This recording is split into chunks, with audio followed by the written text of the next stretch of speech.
نحمده ونصلي ونسلم على رسوله الكريم أما بعد فأعوذ بالله من الشيطان الرجيم بسم الله الرحمن الرحيم فإن علمتموهن مؤمنات فلا ترجعوهن إلى الكفار لا هن حل لهم ولا هم يحلون لهن. پارہ نمبر 28 سورہ ممتحنہ رکوع 2 آیت نمبر 10.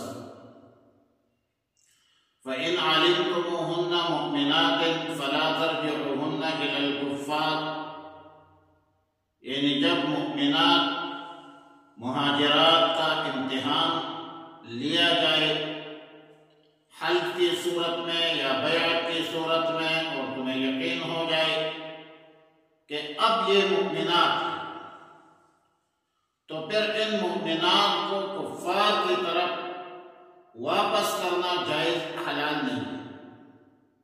لا ہن حل لہم، یعنی یہ عورتیں کافر مردوں پر حلال نہیں اور نہ کافر مرد ان کے لیے حلال ہو سکتی ہے کہ وہ دوبارہ اس سے نکاح کر سکے. آیات کریمہ سے واضح ہوا کہ جو عورت کسی کافر کے نکاح میں تھی مسلمان ہو گئی تو کافر سے اس عورت کا نکاح خود بخود فسخ ہو جاتا ہے. یہ اس کے لیے حرام ہے، اس مرد کے لیے حرام ہے، اور یہ عورت اس مرد کے لیے حرام ہے، عورت مرد کے لیے حرام اور مرد عورت کے لیے حرام ہے. اب ظاہر ہے کہ دونوں کے مابین اختلاف دین کفر اور ایمان کا مسئلہ ہے. شرائط صلح حدیبیہ میں مردوں کے واپسی کے حوالے سے بھی یہی وجہ ہے کہ مسلمان عورت کافر خاوند کے لیے حلال نہیں، اور یہ حکم الہی ہے، یہ اللہ کا حکم ہے، اور اس حکم الہی کو مشرکین مکہ نے بھی تسلیم کر لیا، اور یہ حکم ابھی تک برقرار ہے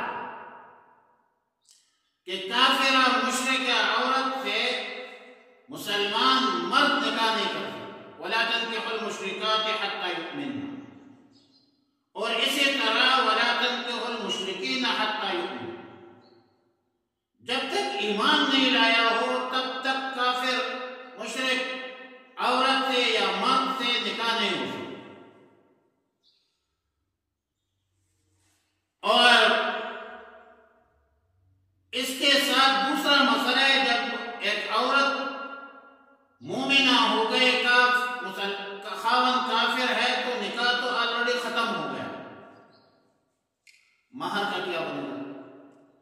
قرآن کہتا ہے وَآتُوهُم مَا أَنفَقُوا، یعنی مہاجرہ مؤمنہ کے کافر شوہر نے اس مؤمنہ مہاجرہ کو نکاح کے حوالے سے جو مہر وغیرہ دیا ہے، یا اس مؤمنہ مہاجرہ کو جو کچھ دیا ہے وہ سب اس کے شوہر کو، کافر شوہر کو واپس کر دیا ہے، کیونکہ شرائط صلح سے مستثنا صرف عورتوں کی واپسی جس میں حرمت کی علت ایمان اور مابہ الامتیاز اور مابہ الافتراق چیز جو ہے وہ ایمان یا کفر ہے. مومنہ مہاجرہ یا نفس مومنہ کے واپسی تو ظاہر ہے حرام ہے، لیکن مومنہ کے مہر کے واپسی کا خطاب عورتوں کو نہیں کیا کہ عورتیں اپنی مہر جو ہے خود واپس کریں، بلکہ یہ خطاب عام مسلمانوں کو حکم دیا گیا کہ جو مال ان کے شوہر نے ان کو دیا تھا، شاید وہ مال ختم ہو چکا ہو، شاید اس کی استطاعت ان کے پاس نہ ہو، شاید وہ اس نے لگایا ہوا ہو، اب ان سے واپسی دلانے کی صورت تو یہ نہیں ہو سکتی کہ یہ عورت خود حوالہ کرے، بلکہ یہ فریضہ عام مسلمانوں پر ڈال دیا گیا۔ تو معاہدے صلح کو پورا کرنے کے لیے اس کے جو مہر ہے، کافر شوہروں کا مال ہے، مہر وغیرہ ہے، وہ واپس کر دیا جائے گا۔ کون واپس کرے؟ مسلمانوں کا بیت المال موجود ہو، مسلمان بیت المال سے ادا کرے۔ اگر بیت المال موجود نہیں ہے تو عام مسلمانوں سے چندہ کر کے یہ مہر جو ہے واپس کرے، قضا فی القرطبی۔ اور آگے فرمایا کہ وَلَا جُنَاحَ عَلَيْكُمْ أَن تَنكِحُوهُنَّ إِذَا آتَيْتُمُوهُنَّ أُجُورَهُنَّ۔ گزشتہ آیت میں یہ بتلایا کہ ہجرت کرنے والی مومنات کا نکاح کافروں سے نہ جائز ہے اور نہ مومنات مہاجرات کی واپسی جائز ہے۔ نہ یہ مومنات مہاجرات واپس ہوگی اور نہ ان کافروں کی زیر نکاح رہی۔ اس آیت میں وَلَا جُنَاحَ عَلَيْكُمْ میں اس حکم کا تکملہ ہے کہ اب مسلمان مرد اس عورت سے نکاح کر سکتا ہے اگرچہ شوہر زندہ ہو، اور اس نے طلاق بھی نہیں دی، مگر شرعی طور پر وہ نکاح جو ہے وہ فسخ ہو چکا ہے۔ ظاہر ہے کہ کافر مرد کی بیوی مسلمان ہو جائے، نکاح فسخ ہو جاتا ہے۔ ظاہر ہے کہ جب نکاح فسخ ہو جائے تو دوسرے مسلمان مرد سے وہ نکاح کب ہو سکتا ہے، اس کا طریقہ کیا ہے؟ کیونکہ ہم احناف ہیں۔ اس کے مطابق امام اعظم امام ابو حنیفہ رحمہ اللہ تعالی کے نزدیک ضابطہ تو یہ ہے کہ جس کافر مرد کی بیوی مسلمان ہو جائے تو حاکم اسلام، مسلمانوں کا حاکم، اس کے شوہر کو بلا کر ان کو کہے کہ اگر تم بھی مسلمان ہو جاؤ تو نکاح برقرار رہے گی، نکاح برقرار رہے گی اور نکاح فسخ نہیں ہو۔ اگر وہ کافر شوہر اسلام لانے سے انکار کرے تو اب دونوں کے مابین تفریق اور فرقت کی تکمیل ہوگی۔ اس کے بعد وہ مسلمان عورت کسی مسلمان مرد سے نکاح کر سکتی ہے۔ لیکن ظاہر ہے کہ شوہر کی حاضری وہ ممکن ہو سکتی ہے جہاں اسلامی حکومت ہو، جہاں مسلمانوں کا غلبہ ہو، مسلمانوں کے پاس اقتدار ہو، اختیار ہو۔ دارالحرب میں تو یہ نہیں ہو سکتی، دارالکفر میں یہ نہیں ہو سکتی، ایسا فیصلہ تو ناممکن ہے۔ لہذا مسئلہ تو یہی ہے کہ شوہر حاکم اسلام کے سامنے سے اگر انکار کرے تو زوجین کے مابین تفریق اس وقت ہوگی جب یہ عورت ہجرت کر کے دار اسلام میں آ جائے یا مسلمانوں کے لشکر میں آ جائے۔ دونوں صورتوں کی مثال عہد رسول صلی اللہ علیہ وسلم میں موجود ہے کہ صلح حدیبیہ کے موقع پر حضرت سعیدہ رضی اللہ تعالیٰ عنہ، ام کلثوم رضی اللہ تعالیٰ عنہ کا واقعہ اور اس کی مثالیں موجود ہیں۔ اختلاف دین کے بعد اختلاف دارین کا متحقق ہونا یہ ضروری ہے۔ اب آیت کریمہ میں فرمائے ذاتے تمہن اجورہن، اس کو بطور شرط فرمایا کہ تم ان سے نکاح کر سکتے ہو بشرط کہ ان کے مہر ادا کرو۔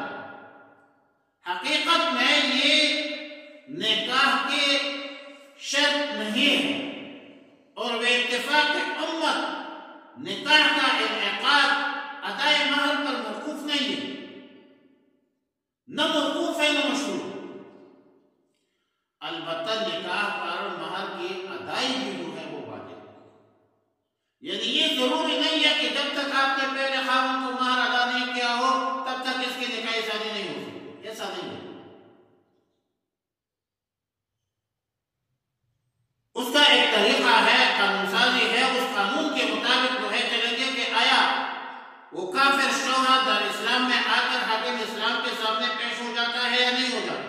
انکار کرتا ہے تو شوہر بیوی جو ہے وہ ہجرت کرے گا، اسلام میں آ جائے۔ یہ